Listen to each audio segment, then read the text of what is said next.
the worst Democrats in America. And look, you understand, anyone who watches this show at all understands how hard I am often on Republicans. I'm probably harder on Republicans than Democrats because I expect them to actually fight for us, and they never do, bunch of losers. But we should take some time now and then to focus on the dirty commies. That's what the Democrat Party is. It's the anti-American party, the Communist Party. The communists who infiltrated this country a long time ago recognized very early on, this is the party for us. This is the party for us. And why is that? Because Democrats hate America, communists hate America. It really was a match made in heaven. They had to find people who wanted to burn it down. So who are the worst of them? You're probably tempted to say Joe Biden. It's very tempting right now.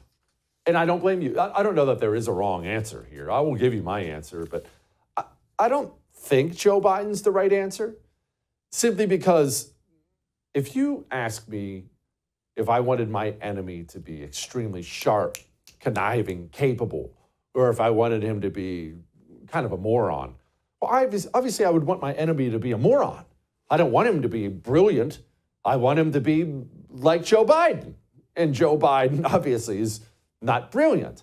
Now, I'm not dismissing the damage he's done as president, but you and I, we both know it's mainly the communists around him. Joe's not actually destroying anything. He's not even capable of doing so.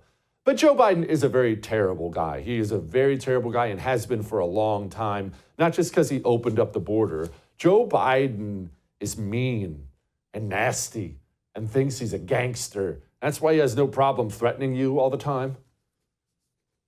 Donald Trump and the MAGA Republicans represent an extremism that threatens the very foundations of our republic. We've been patient, but our patience is wearing thin, and your refusal has cost all of us. And by the way, if they want to think to take on government if we get out of line, which they're talking again about, well, guess what? They need F-15s. They don't need a rifle. Remember when he told us he was losing patience with us? Who exactly do you think you are, sir? So, okay, Joe Biden's bad, but there's a lot of bad ones.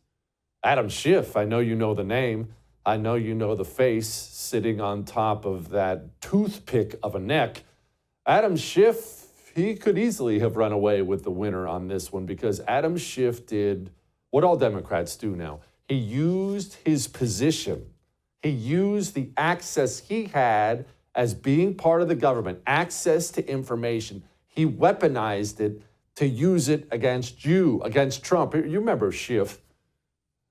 Can you agree that there has been no evidence of collusion, coordination, or conspiracy that has been presented thus far between the Trump campaign and Russia?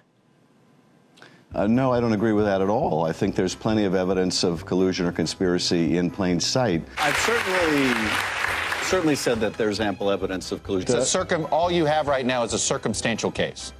Actually, no, Chuck. I can tell you that the case is more than that. So you have seen direct evidence of collusion? I don't want to go into specifics, but I will say that there is evidence that is not circumstantial and is very much worthy of investigation. A growing body of evidence of obstruction of justice. There is circumstantial evidence of collusion. There is direct evidence, I think, of deception. We already do know what happened. The evidence of the president's misconduct is already overwhelming. There was no evidence. This is a human being who had access to things you didn't. And he repeatedly went on television and said, I've seen things, there's evidence. And he lied about all of it. That human being should be in prison. He really should.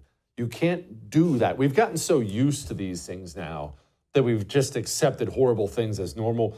You can't do that with your position in government, but he did.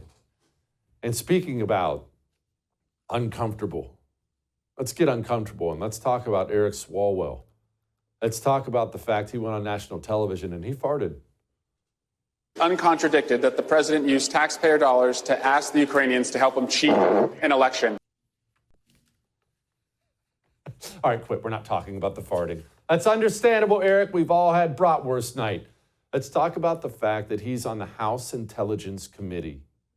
He was on the House Intelligence Committee, and he had an affair with a Chinese spy.